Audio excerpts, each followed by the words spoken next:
Everyone knows that Alexander the Great was one of the world's most famous generals.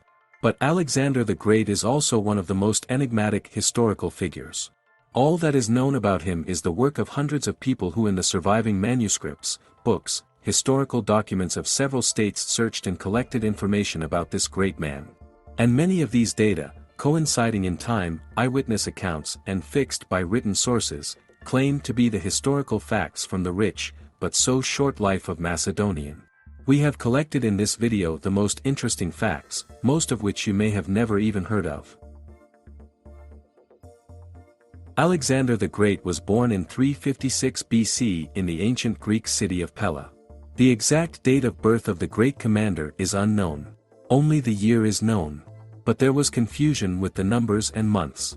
Some believe that he was born between October 6th and 10th, from the testimony of Aristobulus, recorded by Arrian. But the whole world believes more that great Alexander was born between the 20th and 26th of July, and not without reason. For according to legend, on the night of July 21st, 356 BC, Herostratus set fire to the temple of Artemis of Ephesus. So there is a theory that while this event was being discussed, Alexander was born. And in order not to forget for sure, they connected these two events with each other. Moreover, as the wise men and elders said, the birth of the great is always marked by some event, even a grandiose fire. Alexander was a disciple of Aristotle. Alexander's father Philip II invited Aristotle to bring up his 13-year-old son. Little is known about the 3 years spent by the future commander under the tutelage of the scholar. All that is known is that Aristotle taught him medicine, morals, logic and, of course, philosophy, as well as instilled in him a love of literature and taught him to respect philosophers. In addition to a top-notch education, Alexander's father, Philip II of Macedon, laid a good military foundation for his son's future victories. A powerful and large army was created and the Corinthian alliance, in which all the largest Greek city-states were united. Sometimes, at the age of 16, Alexander stayed on the throne to replace his father when he was away on matters of state. On one of these departures of Philip, there was a revolt of the Thracian tribe of the Medes.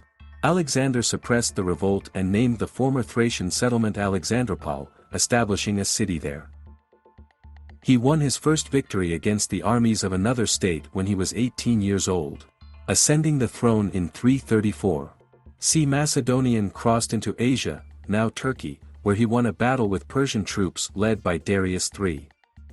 As the heir of Philip II, Alexander the Great ruled for 13 years, ruling the empire he himself created. He was one of those kings who went into battle with his own army and knew his soldiers by name. He was a brilliant strategist, a warrior commander who won his first battle. Alexander's father, King Philip of Macedon, was killed when he was 20 years old. Given Alexander's youth, his success in building one of the world's greatest empires is universally admired. In addition to Aristotle, Alexander kept in touch with other famous philosophers of the time. One day he approached Diogenes in the town square and asked the question, "Is there anything I can do for you?" "Yes," Diogenes replied, "step aside. You are blocking out the sun for me." Alexander was delighted by the great ascetic's answer. He was charmed and impressed by Diogenes' refusal and declared, "If I had not been born Alexander, I would have been Diogenes." Alexander never lost a battle. He is known to this day as one of the greatest military strategists of all time. He waged a successful military campaign for 15 years, conquering many countries, including Turkey and Iran. In 336 BC, upon coming to power, Alexander the Great killed all possible claimants to the throne. He left alive only his weak-minded brother, whose name was Aridaeus. After Alexander's death, in 323, Aridaeus became ruler and took the name Philip III Aridaeus. Alexander had 3 wives: Roxana, Perissatide, and Statira. Historians claim that Roxana was one of the most beautiful women in Asia. Alexander took her as his wife for love. The future wife of Macedon was a prisoner whom he fell in love with at first sight. The year 327 BC marked for Macedonian the grand capture of the Sogdian Rock. Until then, Sogdian Rock had been considered an invincible mountain fortress. Thousands of people had been captured by the commander.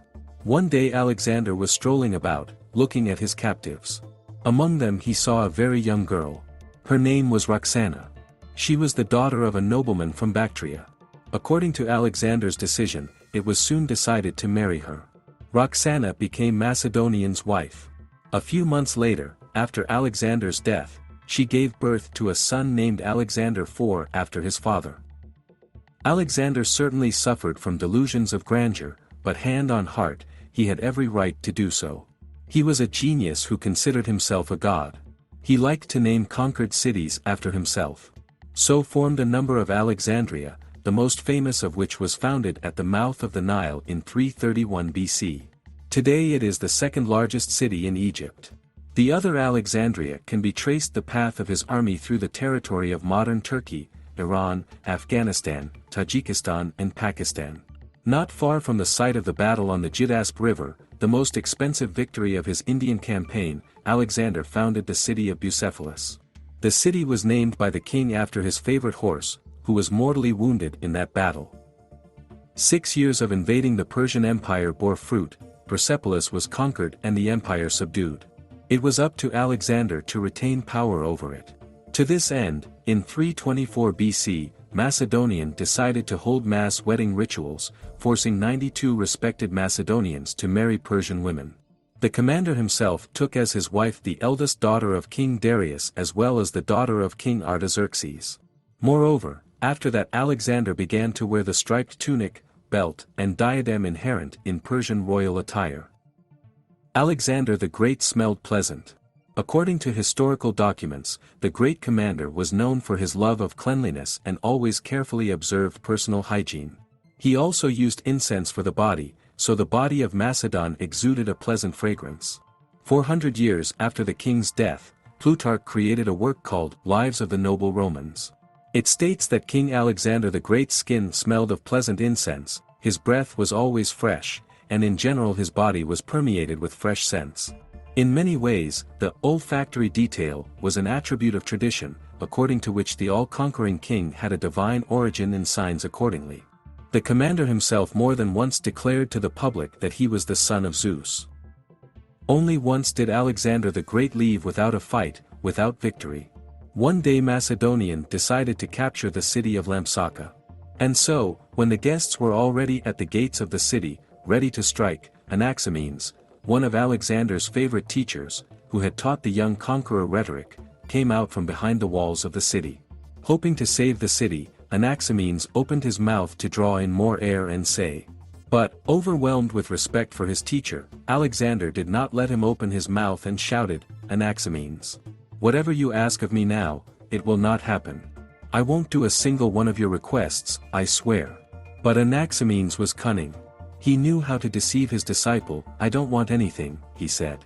All I ask you to do is to destroy, conquer and set fire to this city, I beg you very much. And Macedonian swore that he would not do as his teacher asked. So he had to give up. That cunning Anaximenes. His death remains a mystery to this day. In 323 BC Alexander was 32 years old. In the same year an unexpected illness suddenly knocked him down. The illustrious ruler fell ill after drinking wine at a feast. A few days later Macedonian passed away. Given that his father was murdered by his own aide, the king's close entourage, especially his wife Antipater and her son by her, Cassandra, were among the suspects. Some ancient biographers have even suggested that Antipater's entire family was the mastermind. And by the order of Cassandra Alexander's son and his widow were killed afterwards. Researchers of Alexander the Great's biography point out that Aristotle himself could have been involved in his murder, as he was a close associate of Cassandra's family. Historians suggest a variety of versions of the cause of his death, from an infectious disease to murder by poisoning. Most likely, we will never know what killed the famous commander. Plutarch reports that the body of Macedonian was first sent to Babylon to the Egyptian embalmer. However, leading Egyptologist Wallace Budge has suggested that the remains of the ancient Egyptian warrior were dipped in honey to prevent decay. A year or two later it was returned to Macedonia, but it was intercepted by Ptolemy I, one of Alexander's former generals. Therefore, knowing the location of the body of Macedon, Ptolemy was given the status of successor to the great empire. Few people know what Alexander, Genghis Khan, and Napoleon had in common. The first thought that comes to mind is plans for world domination, but in fact all of these men suffered from ailurophobia, a fear of cats. Few people have heard of Greco-Buddhism. The term refers to the cultural syncretism between Hellenistic culture and Buddhism, which developed between the 4th and 5th centuries AD in Bactria and the Indian subcontinent, the territories of present-day Afghanistan, India and Pakistan. This unusual culture was the cultural consequence of a long chain of events, and its beginning was precisely the Greek invasions of India in the time of Alexander the Great. Its further development took place during the creation of the Indo-Greek kingdom and the heyday of the Kushan Empire. Alexander once held a drinking contest among his soldiers. Although the troops were delighted with such an undertaking, 42 soldiers ended up dying of alcohol poisoning. As Alexander was personally involved in battles, he many times received serious battle wounds, and sometimes only by chance saved his life. For example, at the Granicus River his life was saved only by the intervention of Clitus the Black, who managed to cut off the Persian arm before he could strike Alexander with his blade. His courage in battle was shaped from childhood by his mother, who instilled in him a sense of destiny, the conquest of the Persian Empire. His reckless impulsiveness, flashy temper and belief in purpose influenced his behavior on the battlefield, where he often ignored even severe wounds. His father Philip's military experience and desire to surpass him in conquests also served as a role model. Alexander was once saved from death by his helmet, which was completely shattered by a sword that stopped at his hair. Alexander was wounded in the thigh by a sword, in the shoulder by a dart, in the shin by an arrow. He was blind for several days from a blow from a stone to the back of his head, from a spear to his ankle, from a mace to his neck. The most severe wound was perhaps the one he received during the Indian campaign, when he was pierced through the lung by an arrow. In the last years of his life, Alexander began to show signs of megalomania. His outstanding achievements, coupled with the flattery of his friends and a sense of destiny, combined to make him want to conquer the world. He considered himself a deity, for his mother Olympias always insisted that Alexander was the son of Zeus. The conqueror himself called himself the son of Zeus Ammon. From Persia he adopted the practice of kneeling before the king, which the Macedonians were unwilling to accept. All this cost him the loss of sympathy of many of his countrymen. There is also the theory that Alexander, as a pragmatic leader, tried to unite culturally disparate peoples, many of whom lived in states where the king was considered the personification of the gods.